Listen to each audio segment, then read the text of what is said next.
Okay, everyone, it's officially 8:30 p.m. Let's grab our seats. My name is Ron. I'm an alcoholic. Hey, guys, welcome home. Beautiful end of the summer. Beautiful day to be alive and sober and be at a meeting of Alcoholics Anonymous. Real quick, we got a lot of things that this group does, and there's an H&I commitment every Sunday night. If you're interested in that, we try to bring a message of hope and recovery to the sick and suffering, along with a lot of other places all along Pennsylvania. In fact, I had a family member in treatment out of a place called Adult Teen Challenge, Lancaster, a very beautiful place, and we're sending donations up there.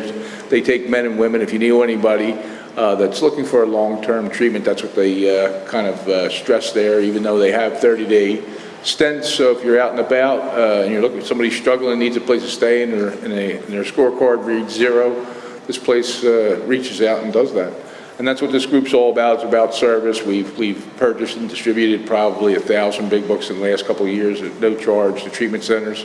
We continue to order new ones. We just ordered a big shipment, and there'll be another big shipment in. And it's all because of your support and all your donations and contributions to carry this message to the sick and suffering. So continue that and keep that in mind. And this goes on YouTube, which is a really beautiful thing. We're up somewhere around 400,000 views, so that's really powerful in and of itself. It's something that we never even thought would happen during the COVID. We started posting talks on there. And a shout out to Jason, and if you're ever listening to one of those talks, put in the comments, thanks Jason, let him know he's loved and cared for and appreciated, because he works tirelessly. He posted something like 700 talks on there of ours, and so it's really nice to see that. And with that, we have the world's greatest chairman coming all the way in from Australia. Let's welcome Nick.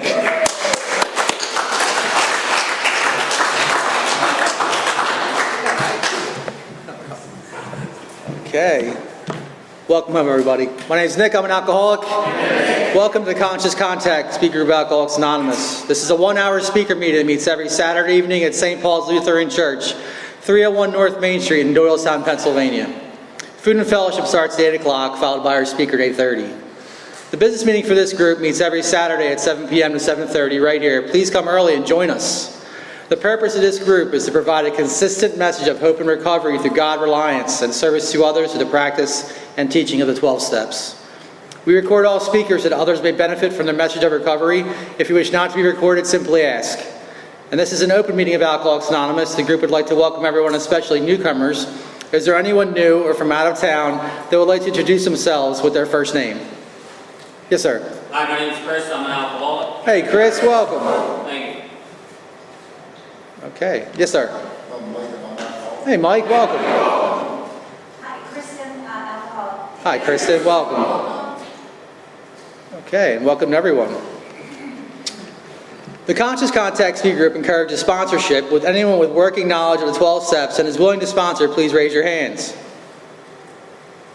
Are there any announcements for the good of AA? There is a barbecue on Labor Day in Quakertown, the Feet First, and also Jaywalkers Group is having a barbecue. It starts at 4 o'clock, totally free, followed by a speaker at 7. If you want information on that, come see me. I have a flyer. Just come see me after the meeting. Our sister group is a big book study meeting that meets every Thursday at 7:30, just up the street, at the Salem UCC Church, 186 East Court Street, and that is in Doylestown. Coffee starts at 6:15. We have meeting lists and big books on easy terms. Please see me or any home group member after the meeting. If you cannot afford a big book, our Conscious Contact Speaker Group will give you one at no charge. Anyone willing to make donations for the purchase of big books and CDs, to help those who can't afford them, can put donations in a jar on a table marked Big Book and CD donations, and all CDs are available free of charge.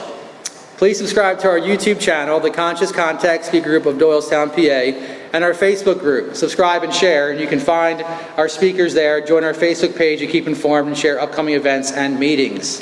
And now with that, I have Paul to come up and read the Just for Today Prayer of Recovery.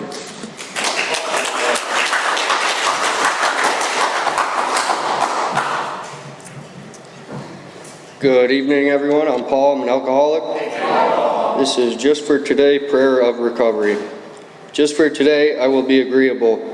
I will look as well as I can, dress becomingly, talk now, act courteously, act courteously, criticize not one bit, not find fault with anything, and not try to improve or regulate anybody except myself.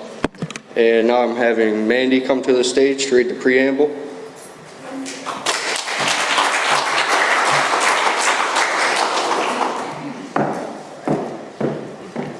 Hi, everybody. I'm Mandy, and I'm an alcoholic.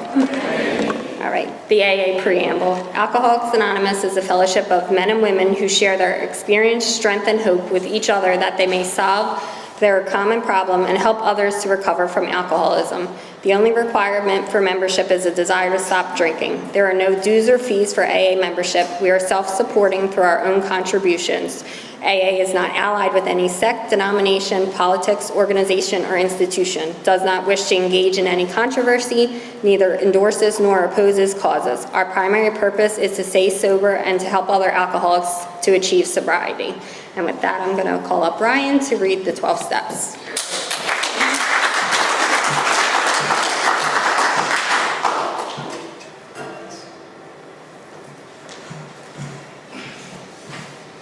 Good evening, ladies and gentlemen. My name is Brian, and I am an alcoholic. And these are the 12 steps of recovery. 1, we admitted we were powerless over alcohol, that our lives had become unmanageable. 2, came to believe that a power greater than ourselves could restore us to sanity. 3, made a decision to turn our will and our lives over to the care of God as we understood Him. 4, made a searching and fearless moral inventory of ourselves.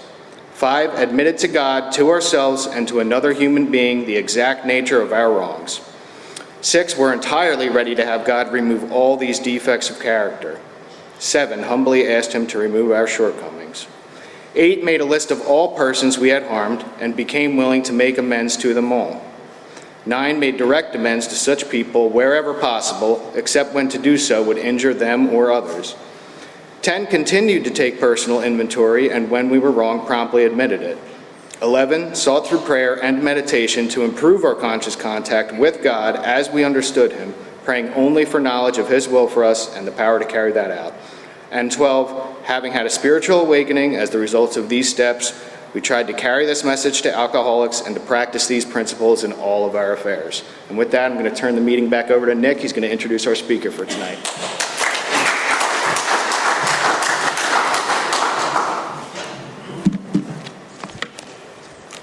We have a 7 tradition which states every AA group ought to be fully self-supporting, declining outside contributions. At this time, I'd like to pass the baskets, and we have no dues or fees, but we do have expenses, and this group provides many services, and your donations cover food, rent, big books, CDs, events, and workshops. We also have a Venmo. If you want to make a donation, please come see me after the meeting. And I have 2 more quick announcements. There are a couple of workshops. This one is on the 5th Annual Speaker Jam, Fellowship of the Spirits, Saturday, September 14th from 10:30 to 5, Food Fund Fellowship, and that's in Ventnor. They're going to go through all 12 steps. And then the other one is on September 21st, a Saturday as well, from 9 a.m. to 7 p.m. That's in Media, PA, also going through all 12 steps. Lunch is provided at both. I have flyers for both of those. If interested, come see me after the meeting. Okay, now to introduce our speaker, a good friend of the Conscious Contact Speaker Group. Tonight we have Tim S. from the Freedom in the Park group of Valley Forge.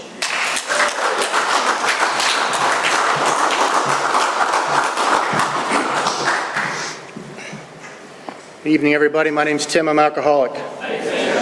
I'd like to thank the Conscious Contact boys for inviting me to come up here and speak. It's always an honor. So, my sobriety date is March 28th, 2016. I have a home group. It's Valley Forge Freedom in the Park. I'm an active member of that home group. I've sponsored some guys in the fellowship through the steps of AA, and that's the intro. So, all right. So, I just want to kind of say to lead off that everything that I know about recovery has been learned here. Like, I had no idea prior to coming to AA how bad my life was. I came through the doors just thinking I was on a streak of bad luck. But I had no idea how unmanageable my life was, how bad things were. I just kind of figured it, that's just the way it is, right? So everything that I talk about here has been through my experience, through working the steps, through you people, and God, turning my will over the best I can. each day is what's got me here. So I'm just going to go through my experience, strength, and hope. So I'll start with the experience. I grew up in a little rural farm town, Honeybrook, Pennsylvania. Super small schools and high schools. And I know from an early age, I just never felt quite right, you know? I was always felt like I was coming from behind. Like, you know, I'm the guy that got a new pair of sneakers for school, and then I'd be walking to school. We walked to school where I was at. It wasn't that far away. And I'd be looking at them the whole time going, man, these are the wrong color, you know? And I've heard other speakers say that, and I relate to that, because nothing ever seemed quite right. As a child, it was never good enough. I always felt this anxiety that something was about to happen. And that continued, like, you know, I just never felt quite right. I remember one time in 6th grade, again, walked to school, I'm there, and the anxiety was so bad on me at this time, 12 years old, right, that I just got up and started running. Ran out the doors, ran down the street, had no idea where I was going, but it was on me, you know? Early, you know, I feel like I've been an alcoholic all my life, right? I had all the symptoms, had no idea. But that led me into, you know, like I'm trying to just kind of blend in the background. Now all of a sudden, I'm the freak kid, right? Now I'm in the guidance counselor, which was like this cave in the hallway, and they're putting me in there to like meet with this guy, and I'm like mortified, right? Because I'm still trying to be cool, I'm trying to fit in, I'm trying to be popular. Yet 12 years old, I just fear that, you know, people don't like me. And I really didn't identify that really at that time of my life. But it would get stronger the older I got, like that need to fit in, that need to be loved. And I had no idea, you know, that I was just spiritually sick, right? I mean, I've been that way my whole life, and it's just kind of the deal. So the fear was on me at an early age of not fitting in. And, you know, looking back on it now through recovery, my life was pretty normal. I had blue-collar parents, both worked. My dad worked at a steel mill. My mom worked at Pepperidge Farm, packing cookies. So they worked hard every day. They provided for us. But in my mind, I don't have the same stuff that my friends have, right? Like, and they're kind of like strict, right? My other friends, you know, they're able to do this, do that. And my parents are a drag, right? You know, again, nothing good enough. So heading into high school, I remember like, you know, like I'm so worried about how people perceive me.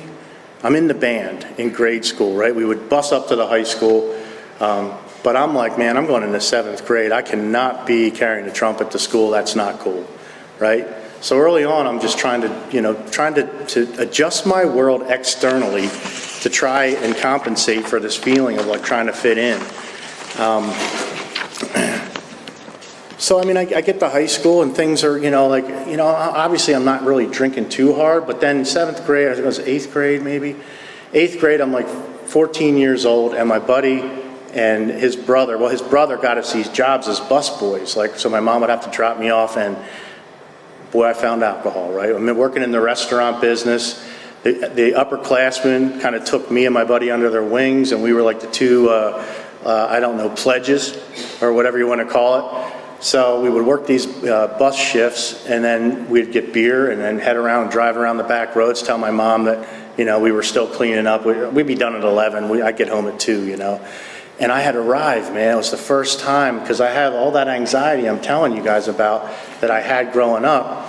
The minute I took a drink, I just, immediate ease and comfort, right? That's the feeling I had. And I realized at that point, that this is definitely for me, man. This is where I have arrived. I mean, there's going to be multiple arriving statements from me in my story here, none of which I never got there, right? I mean, I thought I had, but the worm would turn, and we'll definitely get to that.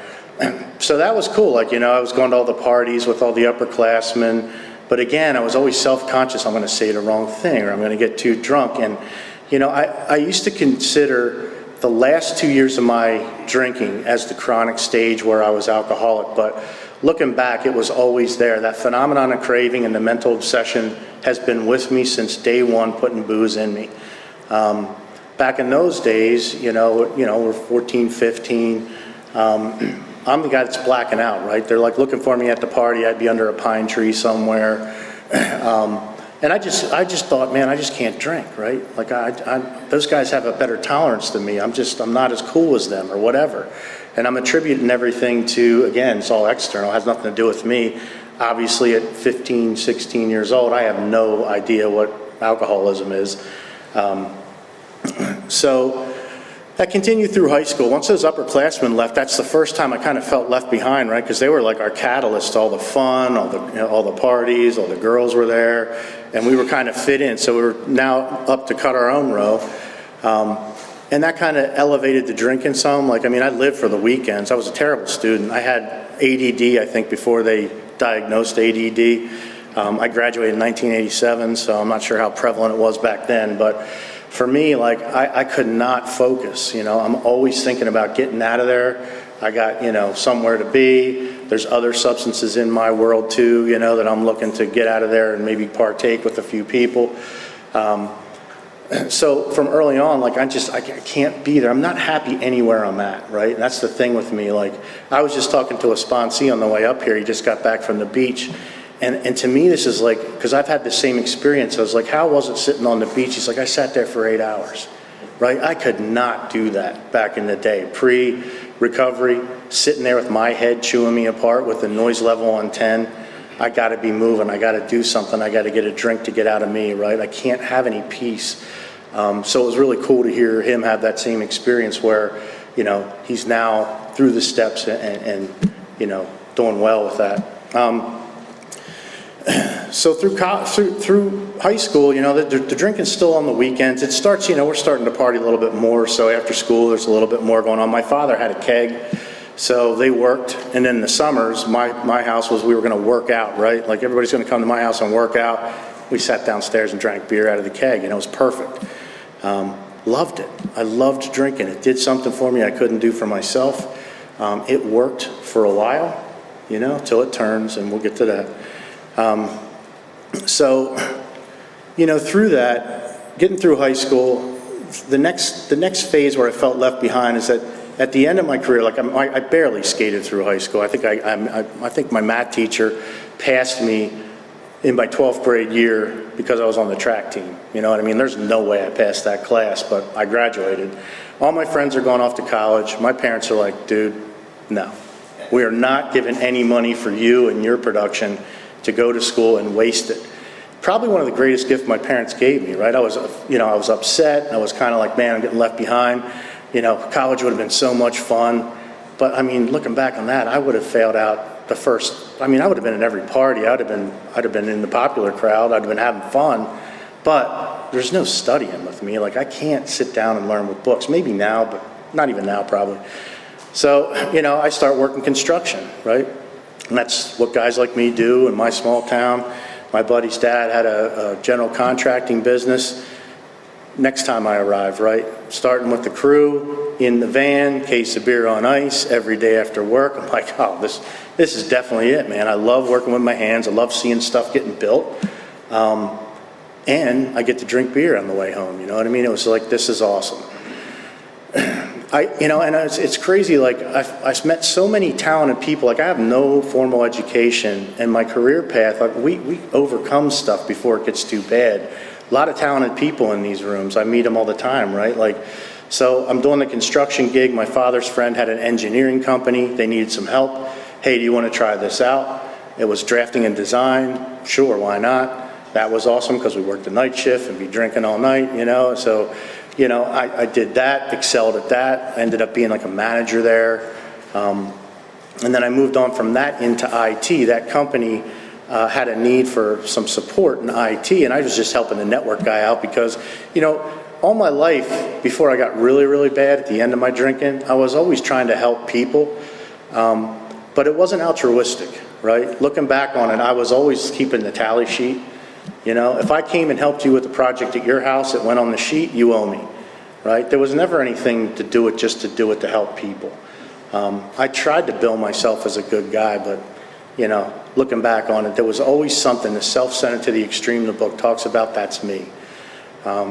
So I excelled at that job, and then the network guy, he moved on to an engineering company, and then I got a network administrator job. I was a CAD guy doing design drafting at the engineering company, and then I moved into IT.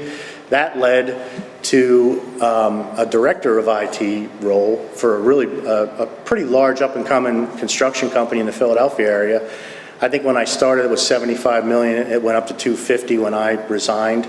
And I resigned because of alcohol, alcoholism for sure. I'll tell that a little bit later. But anyway, so like I'm achieving all this stuff and I'm still able to like maintain kind of, In that I meet, before I left to go to that last construction company, I met the receptionist at the workplace before. And we started dating, we got married. I took her for a drag for 13 years thinking, it wasn't good. But something to talk about there, how my brain and how the alcoholism just starts seeding in. When I met her, she was the greatest person I ever met, and she's still to this day. Like after I made my amends with her before she left Dodge and moved down to Maryland. We're obviously not married anymore. I mean, I blew that up. We'll get to that too. One of the best people I ever met. Her family loved me. I loved them. Everything was cool. But as the drinking started elevating, things kept getting worse. And now that great person is starting to become the wet blanket like the book talks about, right? Like, she's just not letting me live my life. I need to be free. I need to do my thing. So I start hanging out with the young people at work. I'm at this point, I'm probably 36, 37. And I'm hanging with the, 21-year-olds and going out to the bars, and she's at home. I start playing a lot of golf. That was another thing that was a catalyst for drinking. So I would go home. I would stop on the way home. I'd go to the driving or to the golf course. They'd fill me up a cup of straight vodka with a splash of cranberry in it, and I'd just tell her I'm working on my game, I'm hitting some shots, putting, trying to get better at golf. I'm going to drink, Everything is centered around drinking. I'm trying to make excuses. So I carried that charade on for a while. And then the book talks about, I'm not going to get into detail because it's, it's not appropriate, but, you start looking for, that comfort elsewhere, and that's what I did. I met another person at work, and we were both spiritually sick, didn't know it, and we started a relationship, and I'm like the after-school special. I have two lives going on, right? I have the one at home, and I have this other one that I'm thinking, she's going to fix me, right? And I'm doing things, and I'm telling this story because 10 years prior to that, I'm talking to my friends like, you never do that, you know what I mean? Like, if it gets bad, you leave before you do anything like that. It's just not right. And all the things that I said that just weren't right, I started doing under the lash of alcoholism. Now the chatter at this point in my life is so loud in my head that at this point I got to find relief, and I'm doing it. It's just coming out sideways. The decisions I'm making are terrible. I had a couple DUIs in there. That whole scenario, I was working with that person at that job, that pretty large construction firm. We were like a team when I first started, right? The owner loved us. We were like the young people, well, young compared to them. And we were like the team that would get stuff done. And we would always meet one-on-one with the CEO, and it was great for a while. And then, I was an angry dude who didn't want to conform. He kicked me out of the department heads meetings because, I was just the guy in there, calling him, I would just constantly pose resistance to this guy. Again, the alcoholism's starting to take over. I'm getting more disgruntled, more unacceptable for people, places, and things. I'm spinning out of control, and I don't know it at this point. Well, I kind of know it at this point, but, that relationship ended bad. I mean, I'm trying to push that person away. I accomplish that, then that person finds someone new, and now I want that person back. I'm out of my mind, right? And the noise level is in my head chattering to me, just reaching for straws on trying to stay afloat. That led me to that was close to the end of my real serious drinking, the 24/7. At the end of that stint, when I'm working at that company trying to maintain, my marriage is falling apart, that relationship's falling apart, fell apart. It's ridiculous, and I think every time I talk about it, it kind of gets chicken skin. Anyway, so that's all falling apart. And in my world, at this point now, I'm drinking. I can't make it through the day, right? I'm working there. I got a bottle of vodka under the front seat of my truck, and I can't get through the day. It could be 2 o'clock, and we had That job had a lot of remote sites, so I would be the IT guy, so I'd have to go out and set those up and help the superintendents with their, whatever they needed, right? And I'd make up excuses, right? I got to go out to the job site to do this, might be in Jersey, might be wherever, and the whole time I'm driving down the road with a pint in my hand drinking, because I got to. At this point, it's on me, and I cannot not drink, you know? Like, my mind is chewing me apart in between those sips of that booze. It gets me to the point where I just feel like it's just closing in on me, and I'm just like, you know, this isn't even worth going on anymore, man. I can't take it, right? And that led me to loaded gun, bottle of vodka, suicide note, and I'm headed for the place to make it happen. In the note I had, you know, this is the craziness of the alcoholic, right? One of my best friends, I'm gonna make sure he gets that note. I'm gonna put it on his truck so he knows where to find me, because he'd be the only one that would know where to find me. A piece of property we used to hunt and stuff on. And that's what my best thinking is doing at this point. Like, I got to check out. I can't take it. The noise is just too loud, right? I can't. At the end of that drinking, I'm at work and I'm leaving there, and it's 90 degrees in the summer. Like, you know, what's your car, 110 inside? There's a bottle of vodka under the seat. I can't even make it out the driveway of that workplace without cracking the top of that bottle and taking a sip of 110-degree vodka, right? And at the end, I'm taking that pull off that bottle, which is, you know, a pint's 2 sips for me, or 2, you know, to the mouth sessions. I take that first one and there's a 20-second relief of, oh, thank God, you know, the relief. But at the end, that 20 seconds, that's it. It might even been less than that, because then another dialogue starts up. All that anxiety I had through the day, I can't take it, I can't be here, you know, the wife's gonna leave me, I can't stand her, I can't stand this person.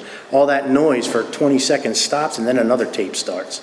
So now I'm in like the death spiral of alcoholism, where I've got to drink to blackout because I can't take what my mind's doing to me, right?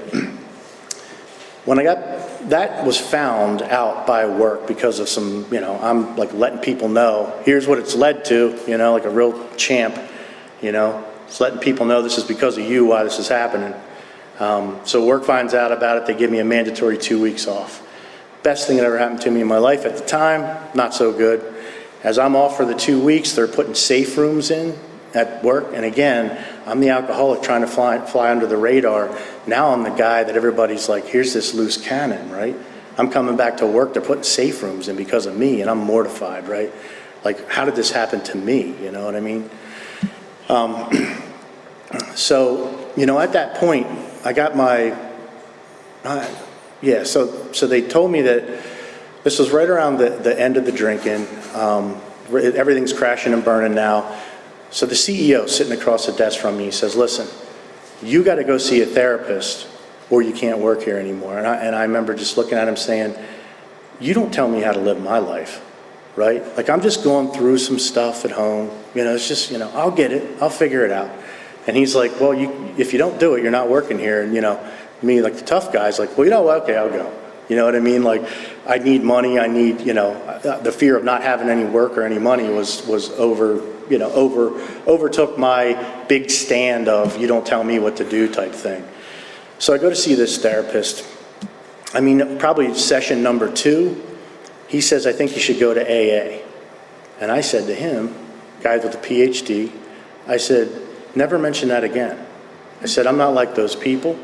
I said, I'm just having a stint of bad luck, and I don't want to hear that ever again, right? Like, I'm full of myself. I'm out of my mind, though, by the way.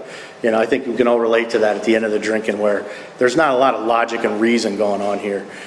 Looking back on it, it's hilarious. This guy's, 5 PhDs on the wall or whatever, and I'm telling him he doesn't know what he's talking about, right? But he planted a seed, and I'm grateful for that guy, because he's another one of those people that God puts in your life that saved my life, right? He said to me that statement, and I'm off work. I don't want to go back to this guy. I mean, I'm driving around. I'm out of my mind. It's 4 a.m. in the morning, and I'm just driving, right? Trying not to drink a day at a time, and I can't. I'm still drinking. Like, I can't not. And I pull into an AA meeting.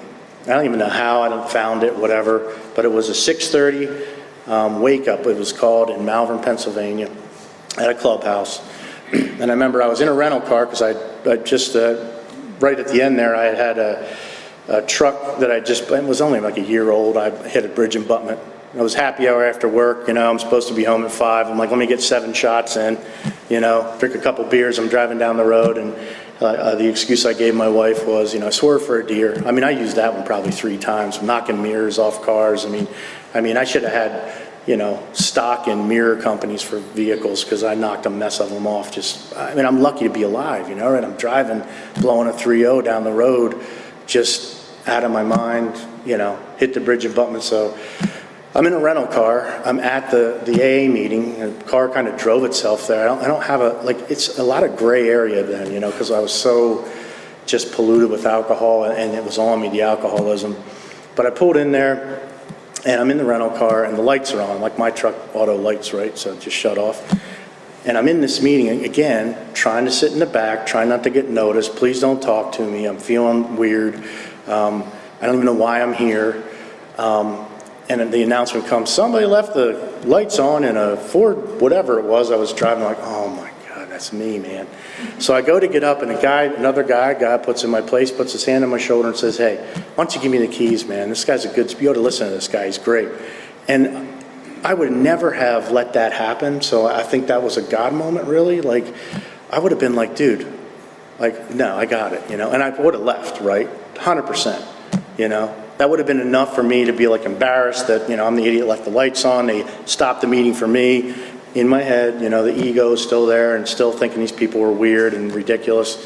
So I sit and I listen. And that's the first meeting I was at. There was a guy in the chair, and I always tell my guys, it's so important to carry this message of experience, strength, and hope based on, and crescendo with the hope, man, because I'm coming in there just trying to disprove AA. Like, I'm not staying. I'm just going to go check it out. Basically, like we hear a lot of people say, it was my list too. Check the list. I don't really need this, but I just want to check it out.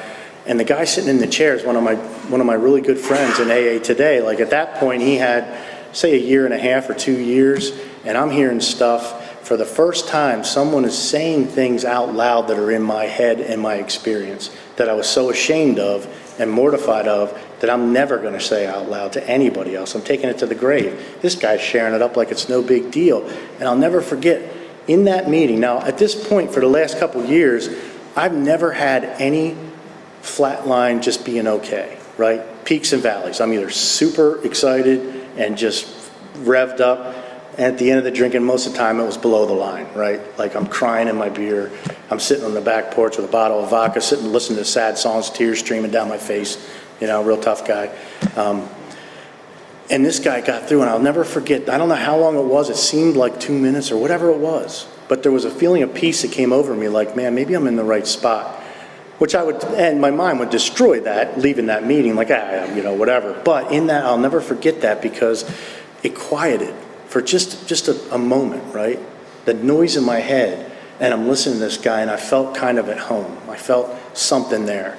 Again, I would destroy that leaving that meeting and be like, whatever. And I spent the first, so I started coming. That was like the little breadcrumbs that AA does for guys like me that have an ego problem and, are trying to judge themselves right out of the room. That was one. And then I kept coming back here and there, spotty. Then I started coming every day because there was something there. I would hear something that would just give me a little bit of hope. But I'm still sitting in the back. I'm not shaking hands. I'm not getting a sponsor. I heard that when I was like, nah. Anybody that talked of God freaked me out, because I just, I know now I know now why that was. But at the time, it's just like those Bible bangers freaked me out. So one of those people that I would avoid every day became my spiritual advisor 5 years down the road. You know what I mean? AA has a wonderful way of putting the right people in front of you. But I'm sitting there, I keep coming back, and I'm just sitting in the back, and I start on the fellowship, right? And that worked for a while. But I'm chronic alcoholic. Without the whole program of AA, I am not going to survive without drinking and probably dying. And I did that for a while. I would just come and we would do it. I'm like, let's go bowling, let's go to the diner. I'm all in, with that. And, my experience with that pink cloud is like it worked for a while, but if I'm untreated, once that becomes commonplace, once I just come to the meetings and we're doing things and I haven't changed at all, the next thing I'm like, here comes that guy. He's going to share the same thing he shares every day, Here's that lady. I can't stand her. you know? This guy's definitely full of crap, you know what I mean? And I'm judging myself, right? I'm not changed. So it's like, it's mundane again now. It's just commonplace. Like, the euphoria of waking up and being sober is just commonplace, right? I don't respect it. I don't appreciate it because I haven't changed, right? My life is still on fire out there, by the way, you know? I mean, it's not even smoke. It's still flames, right? The wife, the divorce, the job, the this, the that. And I'm trying to navigate this just by coming to meetings, and it didn't work. So I got a sponsor by name only at first. And that guy didn't work out. It wasn't his fault, my fault, right? I need someone to kind of call me on my crap, tell me what I need to do, and not take my, you know, song and dance around it. This guy was more like, you come to me when you need me, I'm here. I never used him. My second sponsor, I got a new one because I'm like, well, this guy's not working out. He was big on service, right? I'm a big service guy. He kind of instilled that in me. And that was awesome, but he had no spiritual life. You know, he was more just a go, go, go guy. And he came in the rooms, he was like 300 pounds. He got down to 180. He's rowing, he's kayaking, he's biking. Got a beautiful soul, this guy. 8 years sober, he has to get 2 knees operated on. He's writing fake prescriptions in a heartbeat, right? Which was my lesson there, that this is a full service program. It's the 12 steps. No steps, no program, you know? At that point, I'm now sponsoring myself again, which we all know how that goes, you know, because I know about AA now, right? And I'm deciphering things. I always tell my guys, man, when I came in here, I'm trying to decipher this text with the same crazy mind that has me sitting in a plastic chair every morning at 6:30 a.m. I'll never forget what my friend Bruce said one day at Wake Up. He was like sitting with a sponsee, and he tells me the story afterwards. He's like, the sponsee's like, man, he's like, I don't know if I'm alcoholic, right? And Bruce says, well, you're sitting at a strip mall at 6:30 in the morning. If this ain't the bottom, you can sure see it from here, you know? And I was just like, man, that's the good stuff, right? And so I'm sponsoring myself for a while, and I get lit up in AA, right? So that date I gave you is not my first date. You know, I did relapse, and this is where we're getting into now. I was lit up in AA. I was a home group guy. I was GSR, General Service Representative, for all you don't know. I mean, it was good to get in service. I had some good home group members that kind of guided me through that. And service work. Now I got 2 components, right? I'm showing up at meeting at the fellowship, and I got some service, but still no steps. I start going through the steps, and now I'm like, this is what it is. Because what happened with me is, like, at 6 months, or I don't know, again, gray time, sometime around 6-month mark or whatever, it's that mundane thing. Like, what do I have to lose? These people, like, I remember this one guy, Jack, he worked for a sewer company, right? Like, he was on a backhoe digging up sewage all day long, but every morning the guy would be sitting there with a smile on his face at 6:30 in the morning. He was recovered, man, and I would see that and be like, I want some of that, you know? Like, I still feel better, but I don't feel like that guy looks, you know? What's he doing different? And in 6 months, I'm like, I'm either gonna, you know, start drinking again, drive off a cliff, or let me just try to take some of what they're telling me. That's when I got into service. Started melding that in, and my life started changing, right? It started getting better. Each component from the text, from our program that I add into my life gets better, right? Because it keeps me out of the way because I'm busy doing things that I'm supposed to be doing rather than what I want to do. But I got lit up in there. I still didn't have strong sponsorship, sponsor myself, and, you know, my guys get through the steps, and I meet a girl in AA. Now I'm like I think a 3.5 to 4. I meet this girl, everything's going fine. We decide, you know, this AA thing's great, but I didn't recover to hang out in AA all the time, right? I got to take this thing on the road. We need to hang out with normal people more, right? In my mind, like, that's the untreated alcoholism coming back on me when I'm not treated, and that's the steps that I wasn't really in anymore. My guys are, like I said, they're kind of on autopilot, right? And I'm not really a good sponsor at this point, you know what I mean? I'm not really checking in. The next thing you know, I'm painting the condo to sell so that my ex-wife, and I can split the money, and that took 2 years because I'm bouncing in and out, whatever. So I do that, and I'm painting it up there, and I'm like, you know what makes painting easier? And another thing I see is, like, they always say you can kind of look at your recovery and what you were lacking. For me, it was, my condo was in Reading, Pennsylvania. My meetings were in Malvern, and my work was in Malvern. I never went to one meeting in the Reading area, right? What's that tell you? I'm trying to hide out, right? Like, I want to keep that reserve. I got this space to operate in up here where nobody else can, you know, I don't know anybody. I can walk into a bar up there and nobody from AA is going to show up. But mind you, I got AA, right? So now I'm still paranoid every time I go to get a drink somewhere, you know what I mean? Like, I'm probably going to see somebody, it's just going to be on big, you know, whatever. My mind's chewing me apart again. And that noise comes back so quick for me when I'm not treating this thing. I end up relapsing, and I had a good mentor in the program. And this guy is all AA, right? 100% serious. He's you know, I always would hang out with him when we would go on road trips, and I got a lot of enjoyment out of that. So I asked him to be my sponsor, right? And he's like, okay. And I remember saying to him, I was like, listen, I didn't forget everything about AA. And he said, Tim, you got 18 days. Right in the face, you know, humility, right? I needed it. I needed to hear this guy was not going to take my crap, was not going to let me dance around the program. He was going to say anytime that I started complaining, who are you helping, right? How many sponsees you got? What commitments do you have on deck, right? And he instilled that love for AA, all of AA, not just the fellowship, not just the diner, but what we do here, the structure, you know, what this whole thing's traditions, concepts, he started teaching me through that stuff. So once I got him, started working, we went through the steps again, and now it was different. And I think for me, it was like that first time, it was like, this is awesome, like I'm recovered, you know? And it was a false sense of okayness. It talks about it in the 10th step. We're either moving closer to the drink or further away. I can't quote the book word for word, but it talks about that in there. It's like, what am I doing for my spiritual conditioning? Was kind of nothing at that point when I relapsed. And so this next time, I felt like as I went through the steps with this guy, there was more of a peace, like everything was just okay. And he always said to me, he's like, that's the home run in AA. You're just okay. It's not feeling high, it's not feeling low, it's not less than, better than. It's just one of God's kids, right? Out there trying to do the best I can each day, which ain't perfect. I still have lots of shortcomings and issues. I can still have a conversation in my head when I wake up in the morning when I'm not praying and meditating right, and I'm destroying the world until I start laughing at myself like, dude, you need to get to a meeting, call one of your people.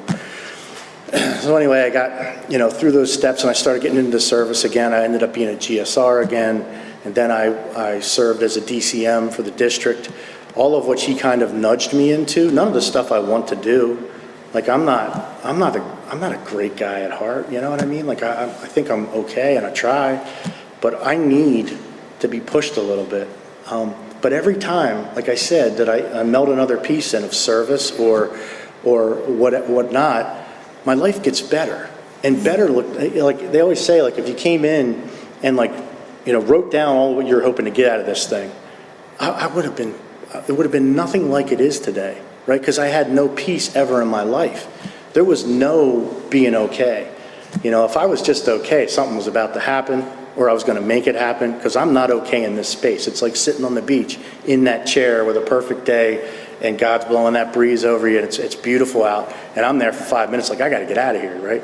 That's me untreated.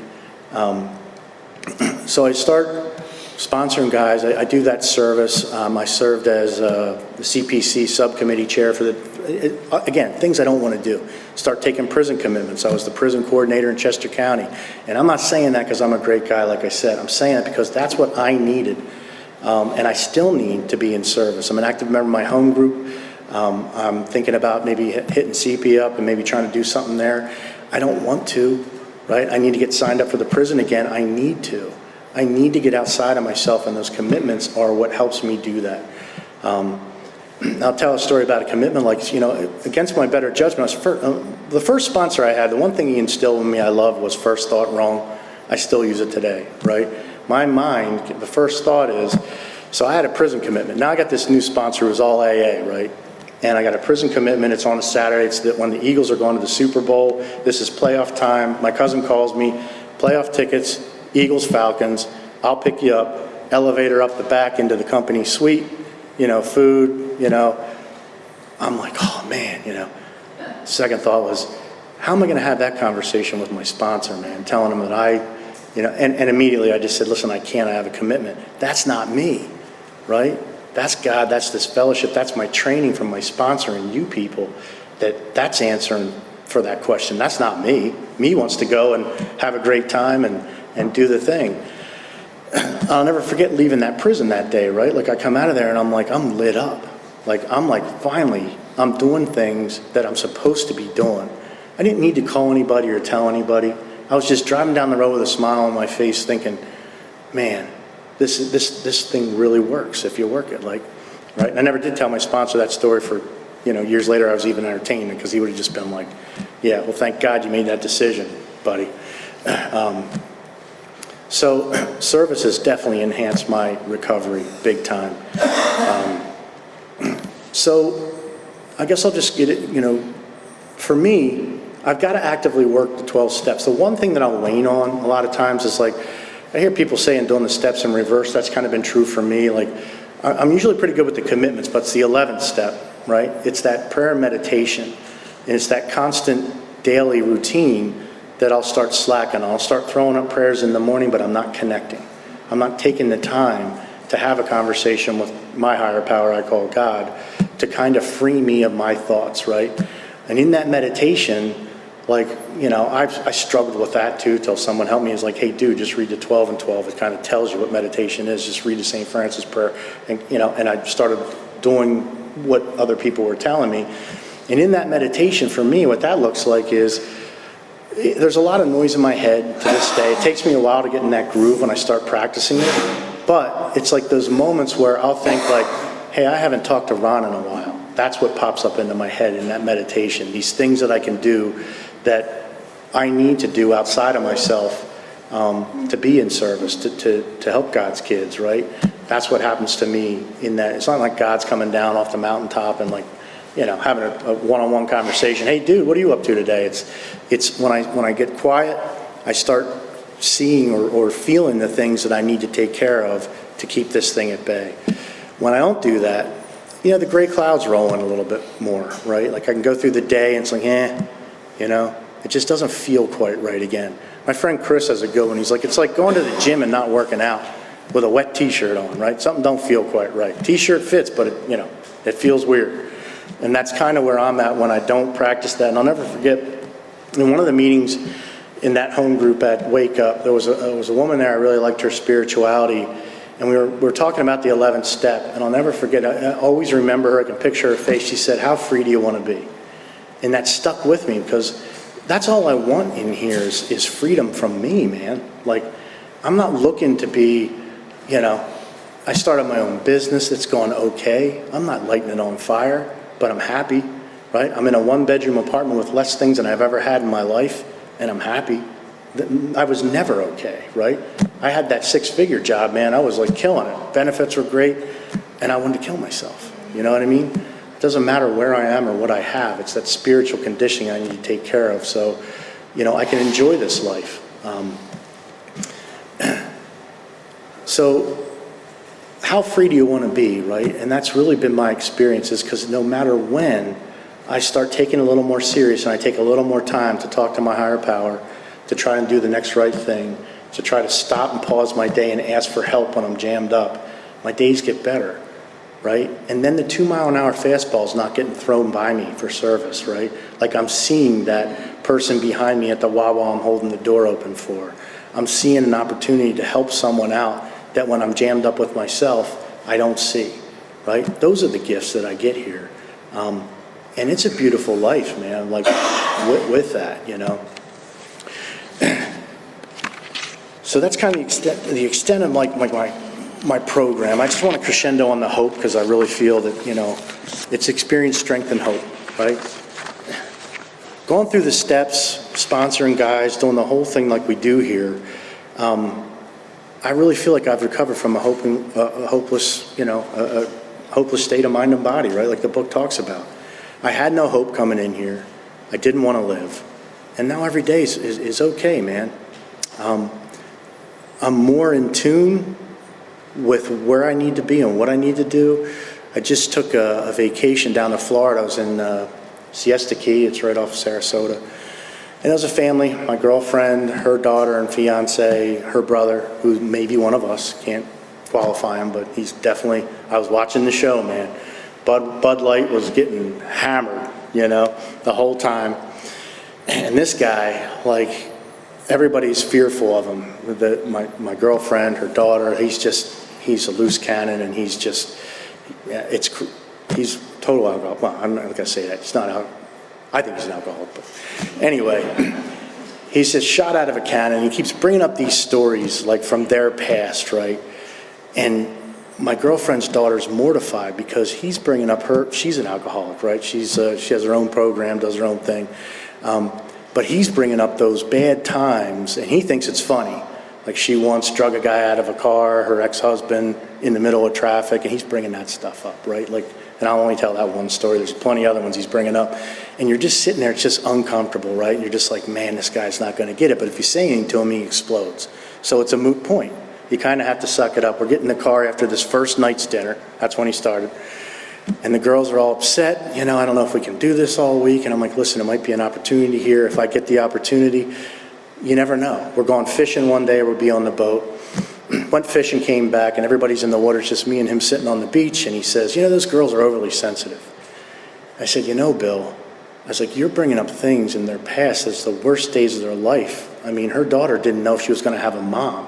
They were threatening to put her in a psych ward. She's up here. Her mom moved her from Florida to up here. Her dad's in Florida. She's with this guy who's threatening to throw her mom in jail. And you're bringing this stuff up. She's reliving those moments. And she's getting married, by the way, in 3 weeks or 5 weeks. And he just sat there and looked, and he's like, right? And the seeds, right? I'm able to be there and know what the right thing is to say without saying, you got a problem, you're doing this wrong. Just sharing something because of what I've learned here, principle-based, trying, to help people without forcing my thoughts down their throat. The guy calls me on his way home. He left a day early. He's like, I'd like to talk to you a little bit more about that program. He said, I just thought she should have been over it, right? Like, she had all this bad stuff happen. She went, she got fixed, she's good. And I start telling him what it takes for me to stay in between the lines on this planet. And the guy that he sees, and I say to him, like, listen, Bill, you wouldn't like the old me. Like, we would not be friends. Like, we wouldn't be on that fishing boat laughing, having a good time, right? We would have butted heads. It wouldn't be the same. And I kind of explained what we do here based off of my experience. And I was able to plant a seed. We don't know if that thing will grow, but that's my job here, right? Is to just plant that seed and see what happens. That's a gift, man. Because, like, I don't know what to say. Like, coming in here, like, I got all these notes and stuff because I'm not sure if God's going to talk through me. I don't know if anybody's getting anything out of what I'm saying. I'm just trying my best based off of what I learned here, my experience. And that's a beautiful thing. Because I was petrified to talk in front of people. I remember one time at that last job, that big job I had to resign from, it was like end of the year, the whole company's there, it's in a country club, and I'm getting commended for something, right? Like, great job, Tim. Go up and say a couple words. And I'm like, man, like, I'm frozen in fear. Like, just getting that walk up to that podium, I'm scared to death. Because I'm thinking, what are these people going to think about me, right? I learned in here, it's none of my business what other people think about me, I'm just here to try to do what I can. But that's a gift I got from this program. I'm at peace. I'm okay. Not every day, it's not all sunshine and rainbows. There's still difficult people. I'm doing a job for a woman who's like got some serious OCD. I mean, it's off the hook, right? I'm not going to get into the stories, but it's tough to navigate. And all the construction guys on the site, they're like, listen, you deal with her. You seem to have a way, but And I'm like, I could never have done that before, right? The requests that are coming, texts are coming at Sunday at 9 o'clock and, all weekend long, and they're just crazy. Hey, what size ceiling fan do you need in a bedroom? I'm like, okay, so I tell her, I think, it should be X. She's like, well, the website, it's just off the hook. There's nothing easy, right? But I'm able to just not get upset, PO'd off, leave the job, quit, or just say, hey, listen, I'm done. I can't take this anymore. I just keep trying to show up. And that's kind of what AA's instilled in me. Some of the other things that I've had is my opinions and judgments, right? Like I came in here with all kinds of opinions and judgments. And they're kind of at bay now, right? I have right-sized opinions and judgments most days, right? I have an opinion on some things, but it's not an opinion I need to force down your throat. And if you have a different opinion, I can love you just the same, right? It's okay. We're seeing that in this climate out there these days. I mean, the world's in a crazy spot. But in here, with all my people, you guys, we're all right, you know? We help, you know, we've all been through this. I love the book, how it describes, like, the passengers on the great, you know, ocean liner that survived that shipwreck, man. Because that's what it is here for me, you know? When I'm at a rehab, when I'm at the prison, wherever I'm at, they're my people, you know? I feel right at home. I feel more at home in the prison, carrying the message that we've been given here to carry, than I do at meetings I have with clients, you know? And that's a gift, you know? And I'm glad that, you know, through all that craziness that I had and all that depression and anxiety and anger and the piece of crap scumbag I was, you know, going through the steps, taking other guys through the steps, some of the worst things that I had done have helped other people get over it too, right? And they said that to me early on, that you never know when that experience is going to be useful. You can't really make sense of it when I first come through the door, looking at the things that I've done that hurt people badly, where I'm able to help someone say, hey man, I've been where you've been. I've walked in your shoes. It's going to be okay. Stay the course, and you'll be able to help someone else through this just like I'm helping you. And there God shows up and says, that's why it happened, right? I've learned in here that everything happens for a reason. It talks about that on 417, right? Like, acceptance is the answer to everything, right? And most days, first thought wrong, I'll start thinking of something wrong, and I'll have to pause and say, man, I don't know. It is what it is. I'm just here to try to do the best I can. Everything happens for a reason. There is no, you know, there's nothing that's wrong. It's just my perception of it, right? And that's what happens. The human factor of me shows up and starts judging a little off base or getting a little far off the reservation of what I've learned here, until I can come back and say, you know what, man, everything's fine. On that vacation down there, I mean, that was multiple moments during that deal down there with other people, watching a guy go at it like I used to go at it, man. And I was grateful, right?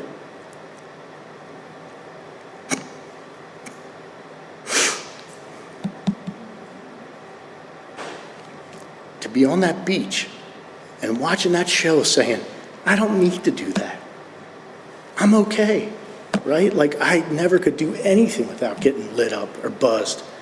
And I'm watching that show just grateful, man. Like, whew, thank you, God. Thank you, God, that I'm having a great time down here without any kind of mind-altering substances or booze. I'm just okay. And watching that is, I mean, that's the greatest gift. Alcohol took a lot from me, but it's also given a lot to me, because it drove me to a spot of incomprehensible demoralization. I had no place to turn but here, and in here I found my life, and I want to thank you people.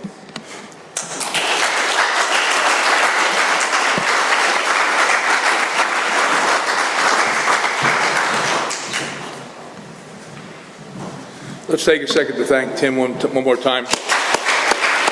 Amazing talk. Powerful message of hope and recovery, and it's customary for us to form a line and thank our speakers personally. They come here at their own time and expense, and it means a lot to them to let them know that you appreciate their time. At least we could take a couple minutes out of our day. And we have don't forget the meeting after the meeting. We're going to head over. We're going to go to HG's Coal-Fired Pizza tonight. So the meeting after the meeting, a little fellowshipping, a little pizza. If you can't afford a pizza, don't worry. We'll spot you a pizza, and you can pay us back with a cheesesteak or whatever. It's at 103 South Main. We'll go out there. Don't forget the meeting after the meeting. Let's thank everybody that did service work here. There's a lot of people behind the scenes. There's something else I had to announce, but I forget it. Anyway, we got a nice way of closing. Let's circle up. Let's hold some hands. Get back to good old-fashioned AA roots of the Lord's Prayer. If you care to join us.